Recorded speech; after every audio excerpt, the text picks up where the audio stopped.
जिसने काबा के खिलाफ को पकड़कर अल्लाह से दुआ की कि या अल्लाह अपने इस घर काबा को अब्राहा से बचा। जिसके बाद अल्लाह ने एक मिरेकल से अब्राहा और उसकी सारी फौज को तबाह कर दिया और मक्का ये जंग जीत गए। ये जंग जीतने के बाद मक्का और स्पेशली अब्दुल मुत्तलिब का नाम पूरे अरब में फैल गया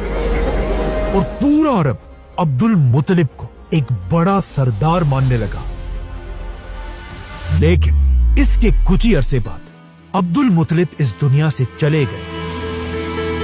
जिसके बाद उनका बेटा उनके कबीले बनु हाशिम का नया सरदार बना, हजरत अबू तालिब।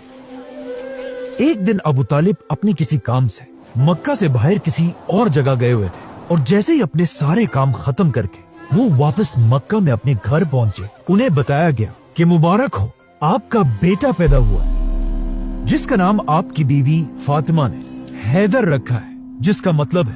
शेर। लेकिन अबू तालिब ने कहा नहीं, और उन्होंने अपने बेटे का नाम हैदर से बदल दिया और उसका नाम रखा आली। इस वक्त अबू तालिब मक्का के सबसे बड़े सरदारों में से एक थे और हजरत अली मक्का के बड़े सरदार के सबसे छोटे बेटे थे।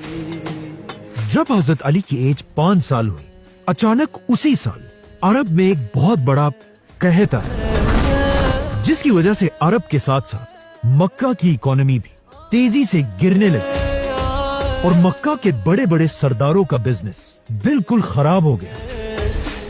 इन्हीं सरदारों में एक हजरत अली के वालिद अबू तालिब भी थे, बल्कि अबू तालिब के घर के हालात इतने खराब हुए कि उनके लिए अब अपने घर वालों का ख्याल रखना भी मुश्किल हो गया था। अब जब इन सख्त हालात में अबू तालिब को मदद की जरूरत थी, उस वक्त उनकी मदद के लिए उन्हीं का भतीजा आगे बढ़ा, हजरत मोहम्मद सल्लल्लाहु अलैहि वसल्लम। आप सल्लल्लाहु अलैहि वसल्लम अपने चचा अबू तालिब को इस मुश्किल टाइम में अकेला नहीं छोड़ सकते थे, क्योंकि इससे बहुत साल पहले जब आप सल्लल्लाहु अलैहि वसल्लम के माँ बाप दोनों इस दुनिया से चले गए थे, उसके बाद 8 या 9 साल की उम्र तक अपने दादा अब्दुल मुत्तलिब के साथ रहे और फिर वो भी जब दुनिया से चले गए, उसके बाद आप सल्लल्लाहु अलैहि वसल्लम 9 साल की उम्र से लेकर 25 साल की उम्र तक अपने इसी चचा अबू तालिब के घर में रहे। मतलब हजरत अबू तालिब ने 17 साल तक आप सल्लल्लाहु अलैहि वसल्लम को अपने घर में अपने बेटों की तरह पाला। तो अब जब आप सल्लल्लाहु अलैहि वसल्लम एक स्टेबल बिजनेसमैन थे